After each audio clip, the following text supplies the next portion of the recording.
how India scaled Mount G20. At any point, did you feel this is way tougher than I thought it would be?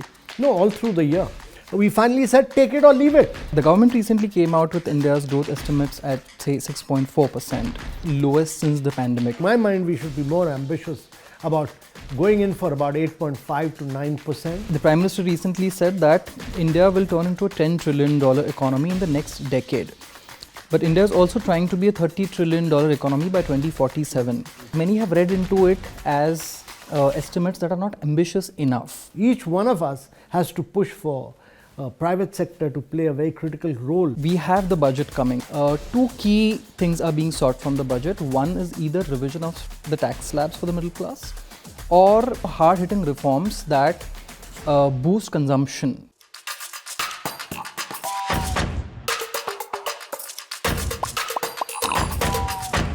Mr. Amitabh Kant, thank you so much for joining us on the Quint, and thank you so much for joining me on my show, Badi Badi Baatein.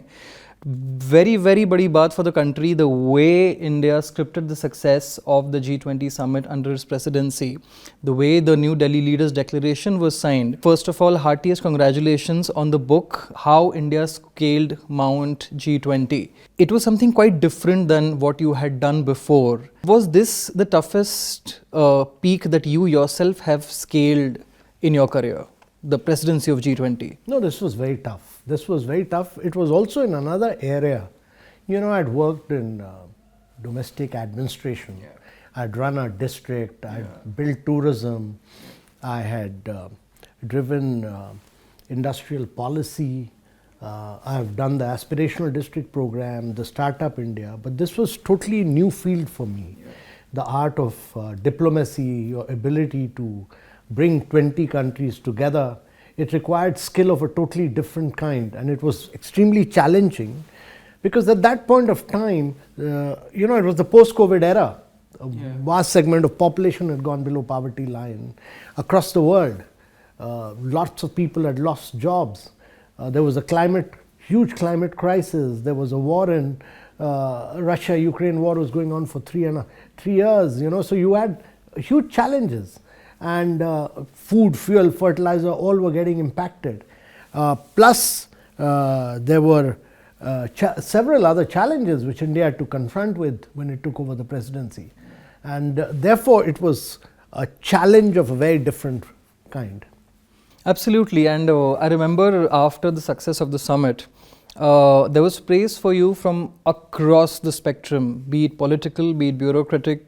Some people labeled you as the master of diplomacy. How do you personally see your success when it comes to being the Sherpa of the G20? The Sherpa to the Prime Minister of India. The leader was the Prime Minister. He was the leader of G20 during the course of that year, and I was his Sherpa. Now, it would have been very difficult to pull off a G20 if the leader did not have great leadership ability, if he did not have charisma, if he did not have good equation with political leaders from across the world, if he had not given me the freedom, if he was not willing to go be bold and risky, and if he was not courageous. He had delegated a very vast field for negotiation for me, so he was confident, he was willing to be bold, willing to be gutsy, and I think he was extremely calm. So I think my leader deserves a lot of credit for this. The New Delhi Leaders Declaration, from what we know, had at least 15 drafts. There were 200 bilaterals that went into it, 83 paragraphs. To get a consensus on those, a lot went behind through the year. I mean, there were 60 meetings across the country.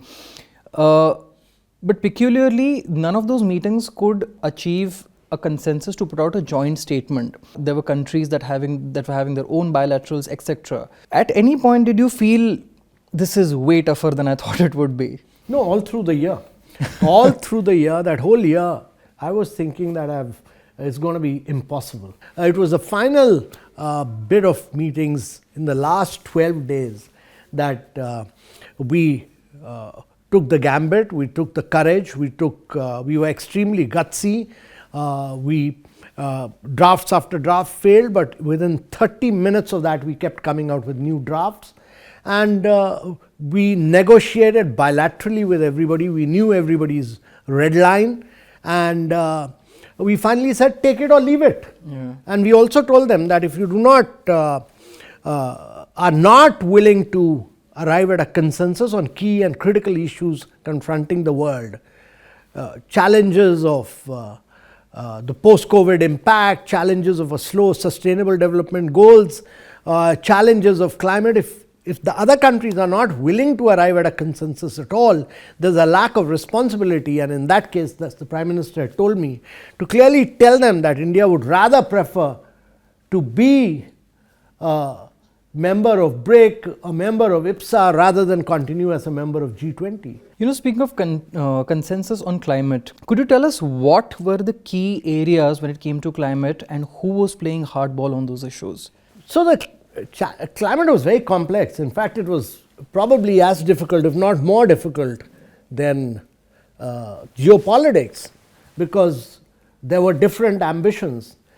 G7 had the ambition of 1.5 degrees centigrade.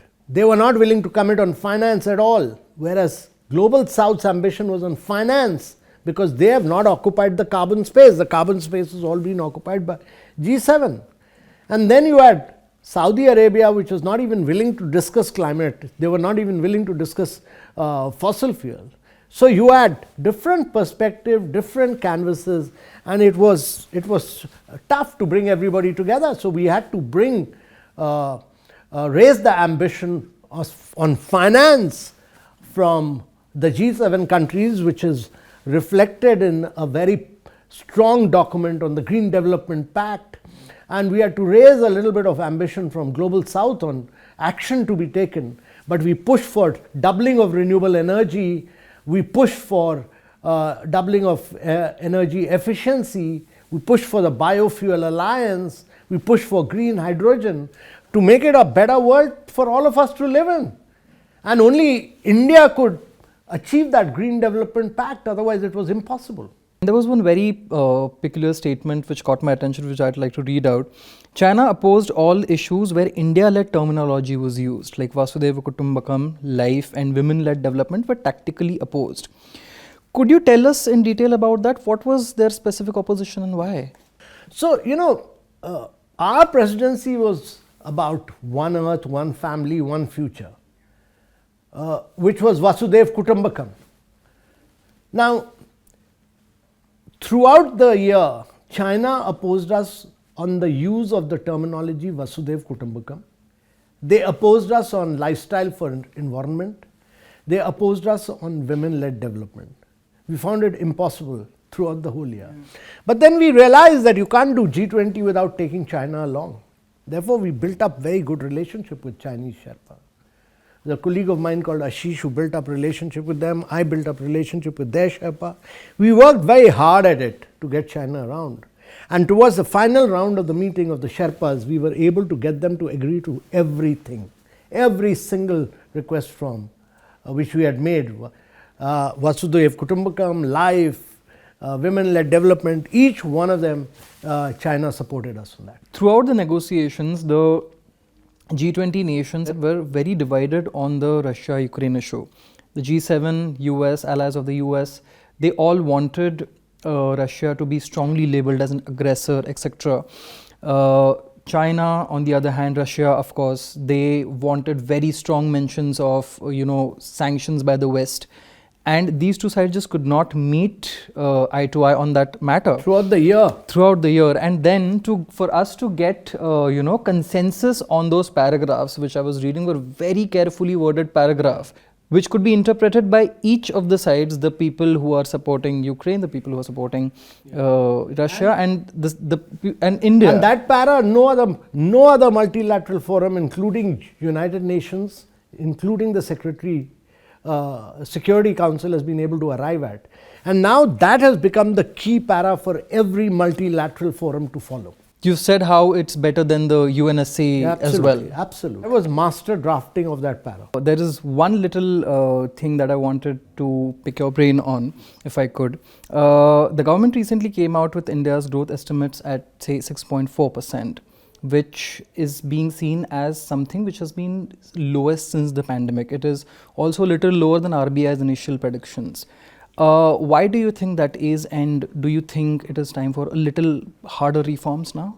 So there are global challenges, in terms of slowing down of global growth. The global growth, according to IMF, is going to be 4.2%, 1.8% for the developed world, and roughly about 4.4% for emerging markets. The global growth is going to be 3.2%. We are clocking about 6.5%, which is good enough, but to my mind, we should be more ambitious about going in for about 8.5 to 9%, and this would require 3-4 things.